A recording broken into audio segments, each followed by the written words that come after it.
interrupt this broadcast for the following bulletin. The commanding general of Allied troops, Dwight D. Eisenhower, addressed the free world announcing the Allied invasion of France. People of Western Europe. A landing was made this morning on the coast of France by troops of the Allied Expeditionary Force. This landing is part of the concerted United Nations plan for the liberation of Europe, made in conjunction with our great Russian allies. A call upon all who love freedom to stand with us now. Together, we shall achieve victory. Reports are coming into the station of intense fighting along the Normandy coast, where the largest landing force in the history of our world has stormed the beaches of France. We will interrupt our normal programming as we receive the invasion reports. Here on the home front, drop-off for the paper drive will be at St. Anne. Hi, this is Ranger Chuck Arning with the National Park Service here in the John H. Chafee Blackstone River Valley National Heritage Corridor. And we're standing in the Memorial Common, I guess, down here in Whitensville. Very similar to many places in the Blackstone Valley that commemorate those men and women who gave their lives in the pursuit of liberty. And in the Blackstone Valley in the Second World War, men and women from Woonsocket, Slatersville, Grafton, Uxbridge, Whitensville, Worcester, Providence, and up and down the valley gave their all for the war effort. There's another sacrifice, though, that was not so well known, and that is of the people who stayed behind, the men and women and kids who participated in the war effort here in the home front. Our lads in Africa, the Pacific, and Europe could not have won the war without the weapons and tools and food supplies and materials that were manufactured at home here. Oh no, yes, the spirit that these communities sent overseas to their sons and daughters. So join me as we examine here in the Blackstone Valley life during the Second World War as we begin to understand and appreciate just what Mom, Grandpa, and the kids did for the war effort.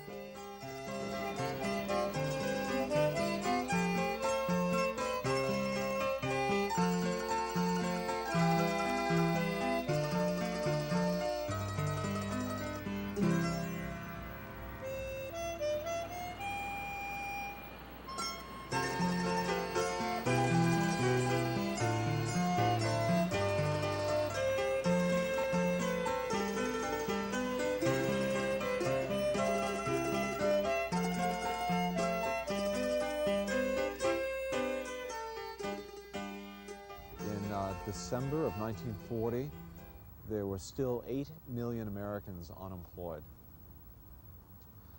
The war economy that came on through 1941 with the advent of Lend-Lease, and then after 41 with our full participation in the war, changed that dramatically. In the course of about 24 months, the American economy went from being a basket case economically to being one of the strongest economies that the world had ever seen. We went, in 24 months, we went from 8 million people unemployed to 0 unemployment, and in fact a major national labor shortage. In early 42, with the draft sucking young men out of the economy, more and more women came into the industrial workforce. By 1945, you had 36% of the workforce was female. In the years from 1941 to 1945, you went from approximately 1 million teenagers in the industrial workforce to approximately 3 million teenagers in the industrial workforce. And there was still, with the women and with the teenagers, a grave shortage of workers. It was the summer of 1943, and between my 11th and 12th year of high school, and they needed help very badly on the Magneto job. And they let us know that, and we applied, and I got a job, and that's where I worked that summer.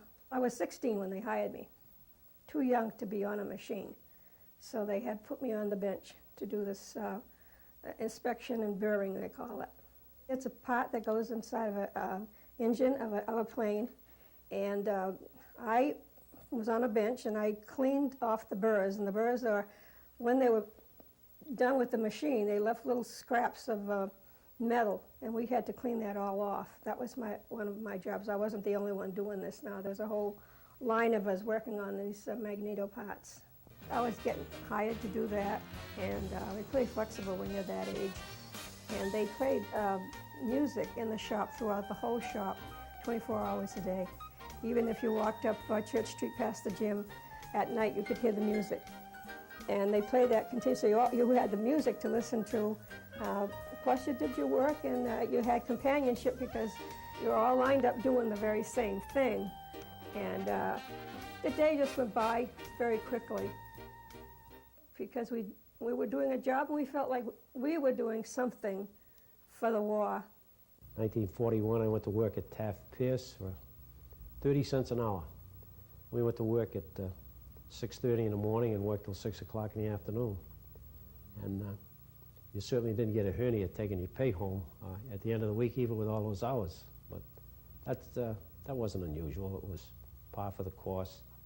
The Ehrlichen gun, and I don't know how to spell it. I'm not even sure I pronounce it properly. But that was known as the gun job. And Taft Pierce, maybe in normal times, wouldn't have more than 300 or 400 people. And during the war, they must have had 2,500. And they worked 24 hours a day, but not every day. They didn't work on Sundays, that I recall. Did work a lot of overtime. And the people in the gun job were all new employees. But I'm told that gun was, and they didn't make the entire gun. They made the major part of the gun, the guts of it, if you will, or whatever. And that was used for, I was told, we were told at the time, on all of the merchant ships, which carried goods from here to Europe and were always exposed to the threat of torpedoes, being torpedoed by German submarines. And they really didn't have the kind of weapons that they needed to really at least put on a struggle. I served in the convoys in the North Atlantic.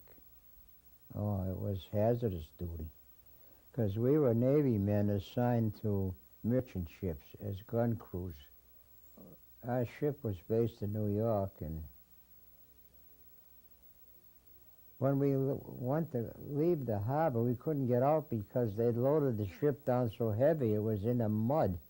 Took a couple tugs to get us out of the slip. We had 10,000 tons of oil in barrels on below decks. And we had 6 locomotives on the deck. And the after deck was covered with trucks.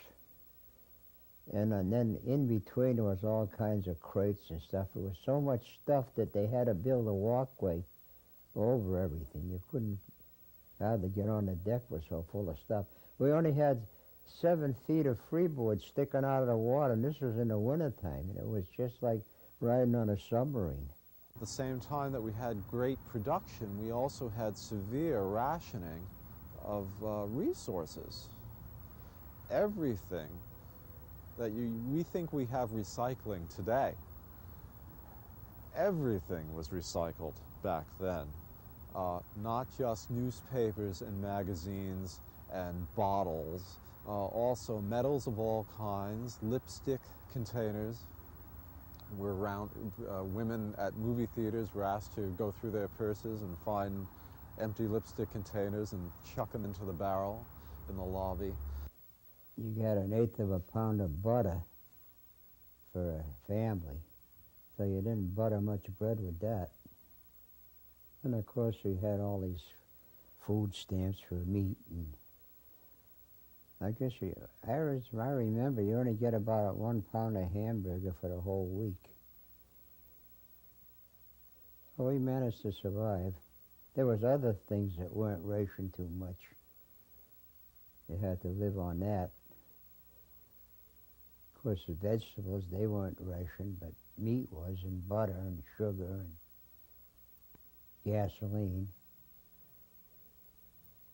Of course, that was a big racket, too. People were hiding gasoline all over the place. It was just like Prohibition days. going to the market every so often carrying a tin can of fat, of grease that was taken from after they cooked. They would put the remnants of the grease into these tin cans. After a while, it filled up. We went to the store, told the grocery man, you know, put it on the counter. He would weigh it or do something, and he'd give you tokens. In those days of ration stamps, every family was allotted a certain amount of food. But these tokens, I believe, were bonus points that they would give you in addition to those ration stamps because you made the effort of bringing this fat to the market. The reason for the fat, it was used in ammunition. Maybe the glycerin or nitroglycerin or whatever was used. They told us that this was used in the making of explosives. A fellow by the name of John Flynn, Johnny Flynn. He was originally from Blackstone, but at this point he lived in Woonsocket. And he was the manager of Kennedy's Butter Store. And everybody loved Johnny Flynn. He was one of the nicest people the Lord ever created. Never heard him, in all the years I know him, I never heard him use any profanity. He just a very decent fellow. And never heard him abuse anybody. Now the war came along and a lot of things became short, including butter. And that was their principal product, Kennedy's Butter Store. They sold eggs and they sold cheeses, but in any event, it got to the point where people, for the most part women, would line up in the store. The line would be so long, it would come out of the store, go down the street towards the Woonsocket Call. This was just a couple of buildings up from the Woonsocket Call. And wait in line until it was their turn. They'd go off with a pound of butter. That's all that you could buy. And then, like I guess most, if not all things in life, if things of that nature happen, now if you know someone and he's a good friend of yours and he can get you an extra pound of butter, then he'll do it.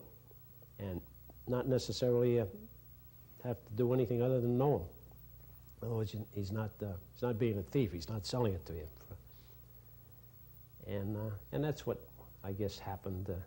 The cop on the beat was very friendly with John. John Flynn, the fellow whom everybody loved, and wound up where a lot of folks didn't like John Flynn simply because they couldn't get a pound of butter from him. That's how important it was to them. Do not let a physical handicap prevent you from helping our war effort. The war effort needs you. There are hundreds of employers with hundreds of jobs which you can fill. Jobs requiring skilled, semi-skilled, and unskilled workers. Let us help you obtain suitable employment. Apply to your nearest office of the United States Employment Service for further details. And now back to the Ben Burney Show on Radio WPRO, Providence, Rhode Island. Managers of the industrial plants and mills in the Blackstone River Valley made a very good job and a very fast job of converting to war production and getting on a war production footing. In part, this was their own wit and sure-footedness. In part, it was also the efforts of the federal government, who, as early as 1940, were making very concerted efforts to aid and encourage this kind of conversion of plants. In 1940, you had the advent of Franklin Roosevelt's Lend-Lease program, wherein even though the United States was not officially engaged in the war and was still officially neutral, we supplied arms and aid and other various manufactured products that were required by Great Britain to fight off the German menace. The Lend-Lease program also created a vehicle via which the plants in the United States, including the plants in the Blackstone River Valley, could get on a war footing and be prepared. So a mill in the Blackstone that was making parachutes for the RAF in 1940. In early 1942, they were still making parachutes for which they were already tooled and ready to go for the United States Army. December 7th, 1941, a day that will live in infamy, declared President Franklin Delano Roosevelt as he told the nation of the Japanese attack on Pearl Harbor. And so began America's military involvement in the Second World War. And yet, for many companies, they've already been involved in wartime production. Take the White Machine Works, for example, company right behind me. As early as 1941, they were approached to build auxiliary steam engines for British cargo ships. Now, engines were not part of the normal product line for the White Machine Works. Matter of fact, it was a pretty big stretch. But the impending wartime crisis suggested to company officials that any experience in wartime production would be essential and important for their future. The B.F. Sturtevant Company of Hyde Park subcontracted their entire British order of 312 Liberty ship-type engines to the White Machine Works. The company's large iron foundry played a significant role in successfully completing the order, since the Liberty ship engines required numerous cast iron parts. In a wonderful book about the history of White Machine Works, Thomas Nevin writes, "At the time, matters seemed routine enough. But once war had been declared, its significance became evident. For the chaos that followed Pearl Harbor, White knew of at least one wartime product it was capable of making." But the White Machine Works wasn't the only company involved in wartime production. Let's catch up with National Park Service Ranger Jack Whitaker in Hopedale and discover what the Draper Company's involvement in wartime effort was. We're in the Bancroft Free Library here in downtown Hopedale, the town that was built by the Draper family around a giant mill. And like their neighbors in Northbridge, the Whiten family, they both were the major manufacturers of machinery for the textile industry. Draper specialized in looms, and like Whiten again, in the conversion from a Depression economy in the 30s to a wartime economy in the 40s, had to make a major conversion. But both companies, Whiten and Draper, were capable of that because they had on-site foundries, tool and die manufacturing facilities. They were able to convert machinery and jobs from looms to, in this case, howitzers. The Draper Corporation made 75 millimeter howitzers. If you don't know what a millimeter is, there were 25 of them in an inch. So a 75 millimeter gun would have about a 3-inch diameter to it. The 75s that they made here were smaller, obviously, than the 105s and 155s that were used throughout the war. But what they lost in firepower and range, they gained in versatility and maneuverability. They could be broken down into pieces. They could be loaded on pack animals and taken in places where other guns couldn't go, where there were no roads, in the jungles, in the hills. They could be loaded on pallets or on gliders for airdrops in battles in Europe.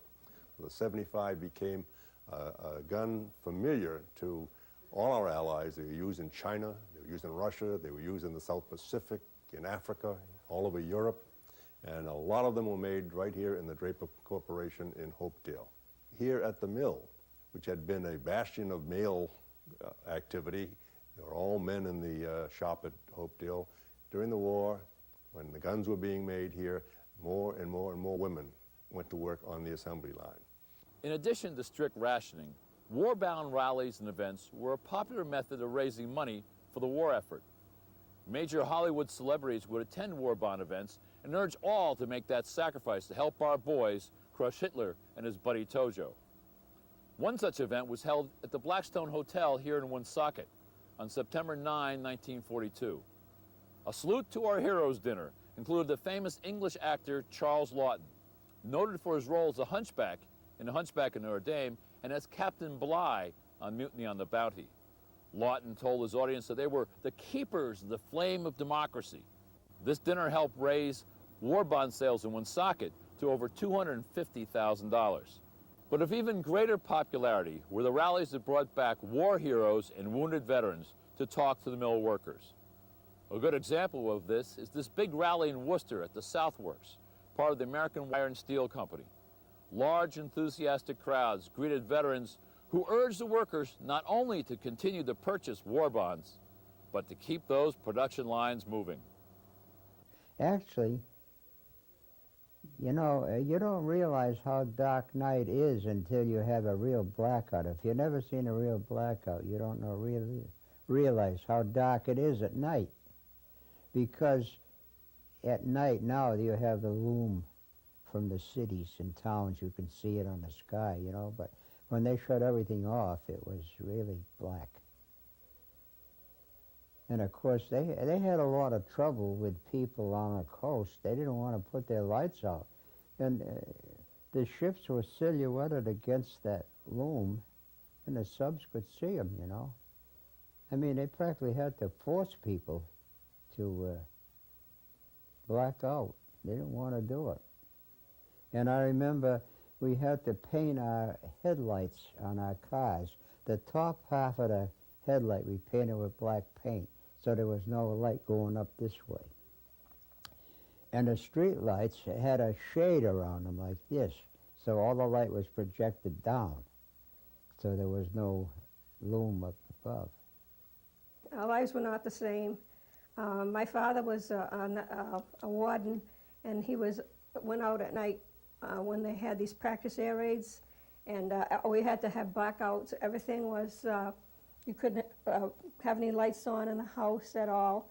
And it was very real. It was very scary because it would just give us a taste of what the people were actually going through. Even though we weren't getting bombed, we had to put all the lights out, street lights, everything. It was so eerie. I used to go up on the fire escape on my house, and it was just like the whole town was in darkness. You couldn't see a light anywhere.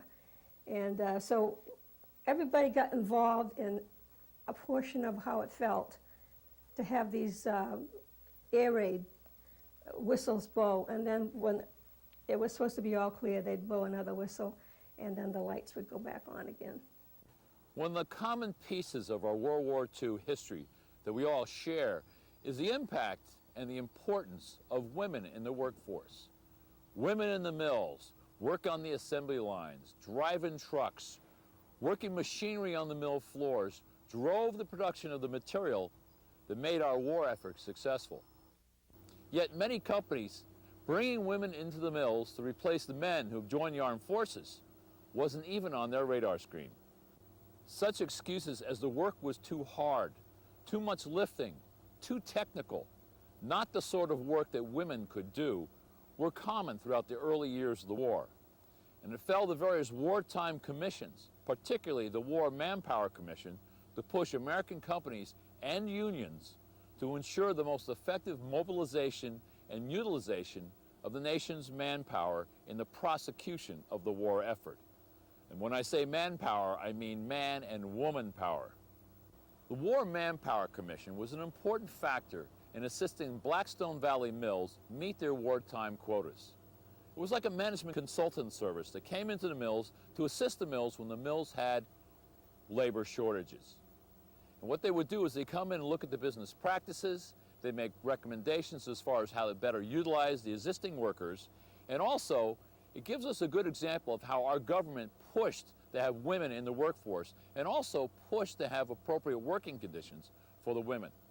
A good example of just how this management consultative process worked for the War Manpower Commission is the case of the Hanson Company in Worcester, Massachusetts. Now, they made mechanic tools and plumbing tools for the Army and Navy. And the Ordnance Department was reporting that they were behind schedule in the delivery of some metal craft kits.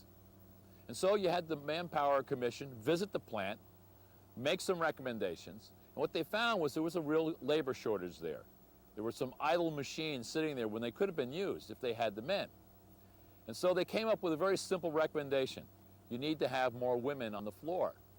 Now, management said, well, you know, we thought about that, but then we would have to build specific bathroom facilities, restrooms for the women, and it just wouldn't be worth the cost. Final recommendation of the War Manpower Commission, build the restrooms and get women on the floor. We're at a war, buddy. That kind of message, time and time again, was sent out to the various mills in the Blackstone Valley. Looking at their prior practices in the peacetime, they had to radically change their way of thinking to deal with a wartime economy.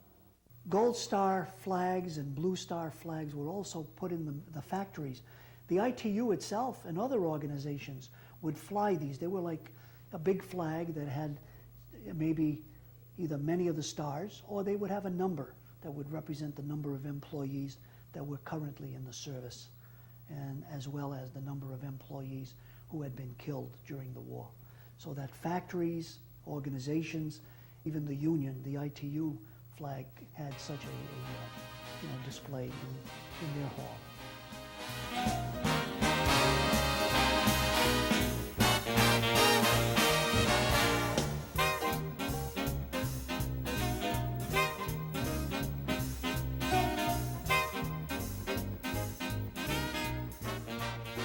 This city, when you think of what a little city tucked away in the northern corner of Rhode Island, with 50,000 people, as you just mentioned, Chuck, the Taft Pierce, the American Ringer, all the textile plants, the contribution that they made and the people who worked in those factories made to the war effort were outstanding.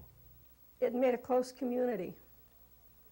And we all had the same thing in mind. Let's get our boys home safe and sound if we can. And everything that we did was not just for ourselves at that time, where it would be normally. We always had in mind that there was something happening out there, and we were going to do what we could do, even if it was just collecting papers and whatever they needed to do. We were helping. So it brought us all together as a community. But as a kid, you don't forget these memories. And just being there on VJ Day itself, I mentioned this before, was like being there on July 4th, 1776. It was a national day of celebration. Not so much that the war had gone our way, but that it was over, and these people could come back home.